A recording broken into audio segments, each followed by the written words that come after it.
گا۔ عزیزانہ گرامی، اب اللہ سبحانہ وتعالیٰ نے ساری کائنات کا نظام بنایا تو اس نے انتخاب کیا ایک ایک ہستی کو، رسول خدا کی دعوت اسلام، سہولت حیدری۔ سہولت یعنی بے خطر۔ مولا امیر علیہ السلام میں اللہ نے ایک مثال دی ہے۔ دیکھیں، ہاتھی سب سے بڑا جانور ہے، شیر میں سب سے زیادہ طاقت نہیں ہوتی، لیکن دل سب سے بڑا شیر کا ہوتا۔ توجہ، کبھی کسی کے قد کو دیکھ کے، صحت کو دیکھ کے اندازہ نہ لگا لیجئے گا یہ طاقتور ہوگا، علی کا دل ہی اور ہے۔ میرے جملے پہنچ رہے ہیں؟ عزیزان گرامی، یہ جو حیدر کرار کا اللہ نے مختلف جانور بنائے ہیں۔ اب عرب زبان میں نا ہمیشہ جانوروں سے تشبیہ دی جاتی ہے۔ کسی کو بھی بیان کرنا ہو، کہنا بھئی یہ بہت مکار ہے تو کہتے ہیں لومڑی ہے، کہنا ہونا بہت ہی درندہ صفت ہے یعنی چیڑ بھار کرتا ہے تو کہتے ہیں یہ بھیڑیا ہے، کہتے ہیں احسان فراموش ہے، دھوکے باز ہے تو کہتے ہیں کہ سانپ ہے۔ آپ لوگ تو پریشان ہو گئے۔ تو مختلف عربی میں یہ جتنے بھی جانور ہیں نا ان سے تشبیہ دی جاتی ہے، کہتے ہیں کہ بھئی یہ بہت یعنی ہمیشہ صرف کیڑے نکالتا ہے یا مثال کے طور پہ صرف برائی کرتا ہے تو کہتے ہیں مکھی صفت ہے۔ شاید آپ نے کبھی غور کیا، مکھی ہمیشہ زخم پہ بیٹھے گی، کبھی صاف جگہ نہیں بیٹھتی ہے، گندگی پہ بیٹھتی ہے، زخم پہ بیٹھتی ہے۔ تو عربوں نے ساری تشبیہات جانوروں سے بنائی ہیں۔ اگر کہنا ہو نا یہ بہت بہادر ہے تو کہتے ہیں شیر ہے۔ تھوڑے سے توجہ کر لیجئے گا عزیزان گرامی، جنگل کے شیر کا اتنا رعب، اور اگر کوئی اللہ کا شیر ہو،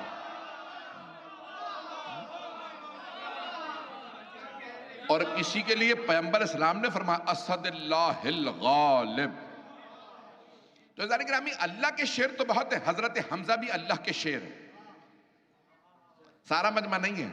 حضرت حمزہ علیہ السلام بھی اللہ کے شیر، حضرت جعفر طیار علیہ السلام بھی اللہ کے شیر، حضرت عباس علیہ السلام اللہ کے شیر۔ لیکن اسد اللہ بہت ہے، لیکن اسد اللہ الغالب صرف علی ابن ابی طالب۔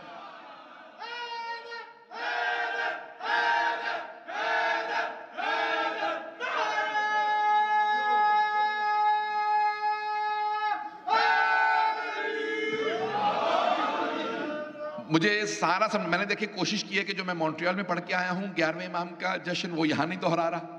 جو میں نے کل وہاں رجائنا میں وہ میں کوشش کر رہا ہوں کہ ایک نئے مضمون سے چلوں، کیونکہ ریکارڈ ہو رہی ہیں ساری باتیں، سب آن لائن جا رہی ہیں، تو میں نے ایک نئے انداز سے کوشش کی ہے کہ 11ویں امام کو پیش کروں آپ کی خدمت میں۔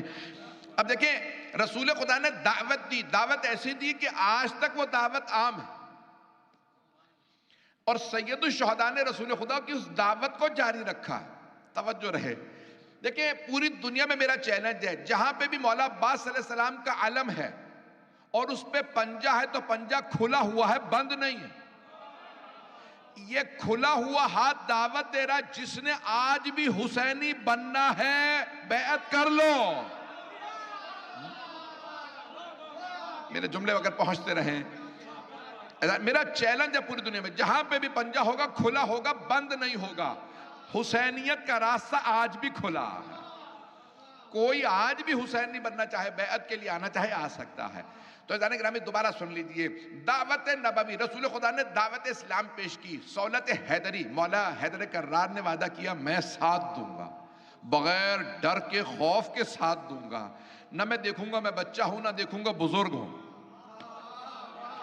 بڑھاپے تک مولا سفید ریش ہو گئے تھے جب حضرت مالک اشتر نے کہا تفصیل کا وقت نہیں ہے، میں بہت تیزی سے آگے بڑھنے کی کوشش کر رہا ہوں۔ تو عزیزان گرامی، جناب مولا کائنات کی سہولت حیدری، عصمت فاطمیہ، عصمت الفاطمیہ، یہ جو باغ فدق کا بھی مطالبہ ہے وہ جناب سیدہ کی عصمت کا معاملہ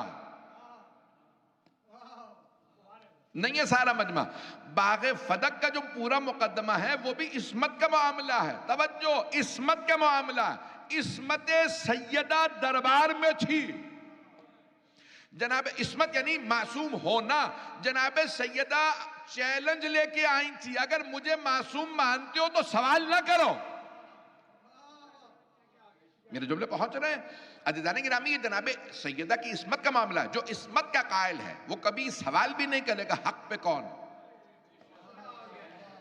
اور اس کی عصمت سے متعلق دوسری رائے نہیں ہونی چاہیے جس کے لیے آیت تطہیر آئی ہو۔ ابھی بھی سارا مجمع نہیں، میں آگے بڑھنا چاہ رہا تھا، مجھے مجبور کرے جا رہے ہیں کہ میں موضوع کو سمیٹ کی بات کرنا چاہ رہا ہوں لیکن آپ مجھے پھیلانے پہ موضوع کو مجبور کر رہے ہیں. دیکھیں غور کیجئے، تمام مسلمان، صرف عیسائی نہیں، تمام مسلمان حضرت مریم سلام اللہ علیہا کو معصومہ مانتے ہیں. صرف عیسائی نہیں، سارے مسلمان حضرت مریم سلام اللہ علیہا کو معصومہ مانتے ہیں. ایسا ہے، ان کی عصمت کے قائل ہیں. دلیل کیا؟ وہ کہتے ہیں معصومہ ہیں، بطول ہیں، پاک بی بی ہیں. دلیل کیا؟ وہ کہتے ہیں قرآن کی آیت، ان اللہ اصطفاک وطہرک، اللہ نے آپ کو چن لیا اور اللہ نے آپ کو پاک رکھا. میری آواز تنگ تو نہیں کر رہی؟ میں زیادہ تو نہیں چیخ رہا ہوں؟ دیکھیں، ان اللہ اصطفاک وطہرک، اللہ نے آپ کو پاک رکھا.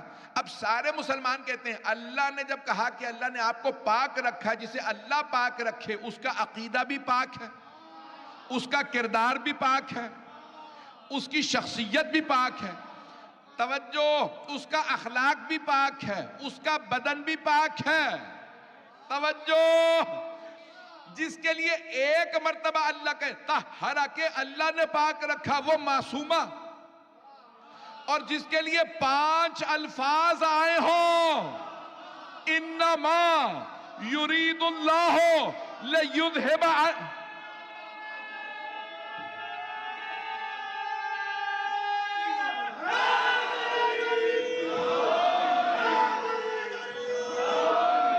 توجہ فرما رہے ہیں. وہاں پہ اللہ نے صرف فرمایا مریم اللہ نے آپ کو چن لیا ہے اور پاک رکھا ہے. یہاں اللہ کہہ رہا ہے انما، بس. بھئی توجہ، ابھی بھی سارا میں تو آگے بڑھنا چاہ رہا ہوں، آپ مجھے مجبور کر رہے ہیں، میں موضوع کو پھیلانا نہیں چاہ رہا. انما یرید اللہ، اللہ کا بس یہ ارادہ ہے جس کے ارادے کا نتیجہ کل کائنات ہے.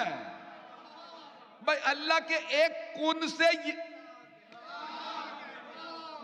انما امرہ اذا اراد شیئا ان یقول لہ کن فیکون، اس کے ارادے کا نتیجہ کل کائنات. وہ کہہ رہا ہے انما یرید اللہ، اللہ کا بس یہ ارادہ ہے لیذھب عنکم الرجس اہل البیت، اے اہل بیت، اللہ کا بس یہ ارادہ ہے آپ سے رجس کو دور رکھے.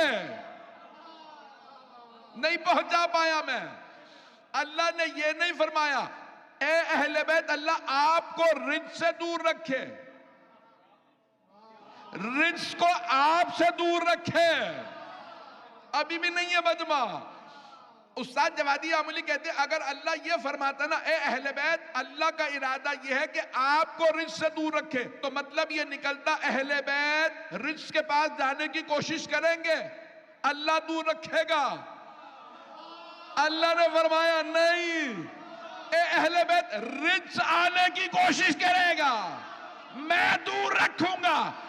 اب پتہ چلا جو آل محمد کے پاس نہ آئے وہ رجس ہے.